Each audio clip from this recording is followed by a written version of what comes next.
नमस्कार, मैं सृष्टि आपका स्वागत करती हूँ जन संदेश टाइम्स में। कैसा लगेगा आपको जब आपको पता चले कि आपकी सारी जमा पूंजी आपने अपने सुनहरे भविष्य के लिए सबसे पुरानी और विश्वसनीय कंपनी में लगा दी हो और अचानक आपको पता चले कि वो कंपनी दिवालिया घोषित हो गई हो। कुछ ऐसा ही महसूस कर रही है चीन की आम जनता। अभी हाल ही में आप लोगों ने सुना होगा कि चीन की एवरग्रांड रियल एस्टेट कंपनी ने अपने आप को दिवालिया घोषित कर दिया है और उसके ऊपर $300 बिलियन का कर्ज है। तो क्या लगता है, चीन की एवरग्रांड कंपनी पूरे विश्व को एक बार फिर से महामंदी की ओर ले जाएगी? इसी पर चर्चा करने के लिए आज हमारे साथ मौजूद हैं शरद जी। शरद जी, हम आपका बहुत बहुत स्वागत करते हैं जन संदेश टाइम्स के स्टूडियो में। धन्यवाद सृष्टि जी। तो आज आप हमें बताइए कि अचानक से क्या ऐसा हो गया कि चाइना की एवरग्रांड कंपनी ने अपने आप को दिवालिया घोषित कर दिया है। तो सृष्टि जी, कभी भी कोई चीज़ अचानक से नहीं होती है, ग्रेजुअली स्टार्ट होती है और अचानक से फिर वो बंद हो जाती है।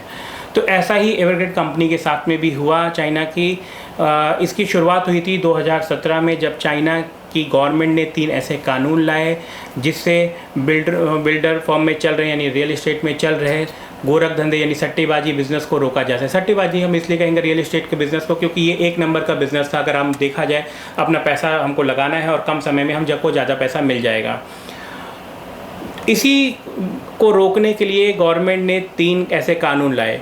अब इन 3 कानून में से एक ऐसा कानून था कि जब आप अपना पहला प्रोजेक्ट कंप्लीट कर लेंगे और आपके पास में सेकंड प्रोजेक्ट के लिए पैसा होगा और उस प्रोजेक्ट यानी जो रनिंग प्रोजेक्ट है आपका, उसको उतना पैसा है आपके, सपोज आपके पास 100 करोड़ का ये प्रोजेक्ट है, तो 100 करोड़ आपके पास है तो ही आपको दूसरा प्रोजेक्ट आप शुरू कर सकते हो और तभी आपको लोन भी मिलेगा दूसरा प्रोजेक्ट के लिए बैंकों के तहत में।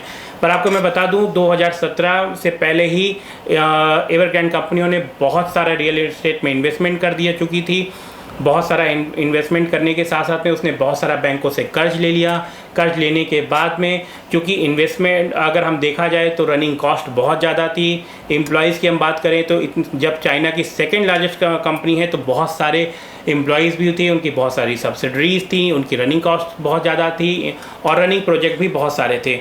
इन सब के और नया उनको लोन मिल नहीं रहा था क्योंकि गवर्नमेंट के हिसाब से उनको नया लोन नहीं मिल सकता जब तक आपको अपना पुराने प्रोजेक्ट को आप कंप्लीट नहीं करोगे। ये एक बहुत बड़ी वजह रही, आप कह सकते हो, इनका अचानक से डाउनफॉल आने में। तो क्या चाइना की एवरग्रांड कंपनी विश्व को महामंदी की ओर ले जाएगी? नहीं सृष्टि जी, मुझे ऐसा नहीं लगता कि चाइना की जो एवरग्रांड कंपनी है विश्व की को एक बार फिर से महामंदी की तरफ ले जाएगी। इसका रीज़न ये है कि इन्होंने जो पैसा लिया है, जो नहीं थी 300 बिलियन, अगर हम देखा जाए तो $300 बिलियन का जो इनके ऊपर कर्ज है, जैसा कि आपने स्टार्टिंग में बताया $300 बिलियन का कर्ज है। ये कर्ज जिसमें से 280 से 285 बिलियन डॉलर जो है ये वहाँ के लोकल गवर्नमेंट बैंकों से लिया गया है, यानी कि जिसमें आपको मैं बता दूं 171 जो है वो प्राइवेट बैंक्स हैं और 121 जो है फाइनेंशियल फर्म्स हैं जहां से इन्होंने कर्ज लिया है। तो ये सारे चाइना के हैं।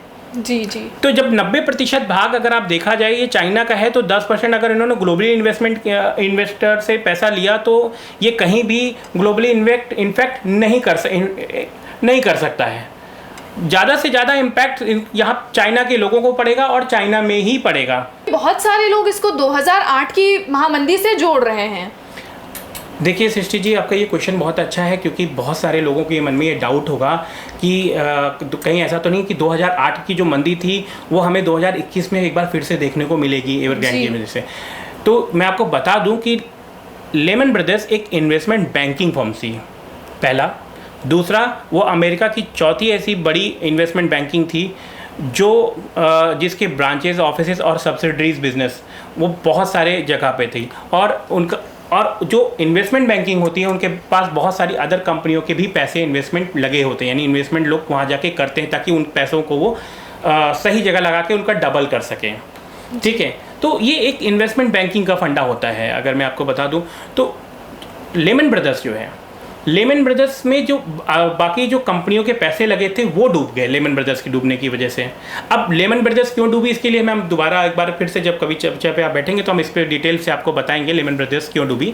तो जब लेमन ब्रदर्स के इन्वेस्टर के पैसे डूब गए तो चूँकि इन्वेस्टर के बहुत सारे अपने बिजनेसेस थे, जो कि कह सकते हैं आप वर्ल्ड वाइड बिजनेसेस थे।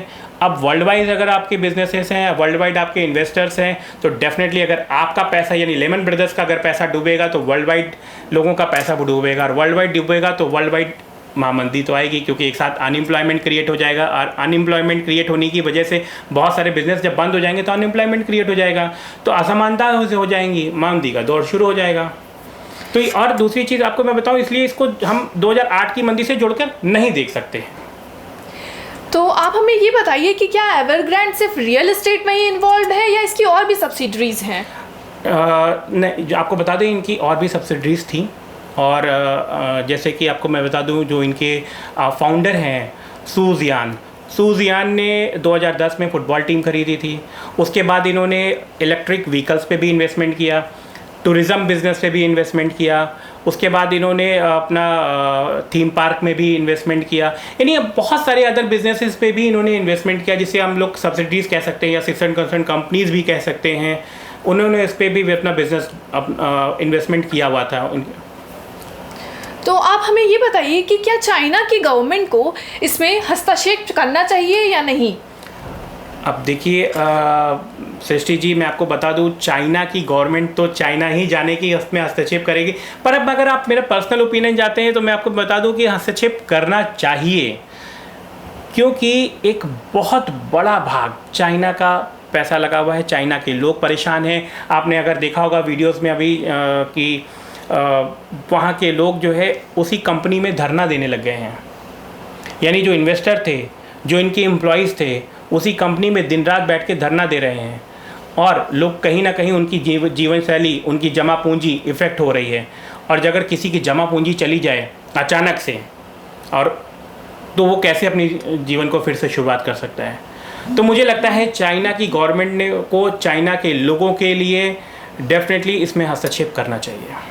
जी, तो जैसा कि आपने सुना कि चाइना की एवरग्रांड कंपनी में 90% तक का इन्वेस्टमेंट चाइना के प्राइवेट बैंक्स का है, सिर्फ 10% ही ग्लोबल इन्वेस्टमेंट है, तो हम इसे 2008 की मंदी से जोड़कर नहीं देख सकते हैं।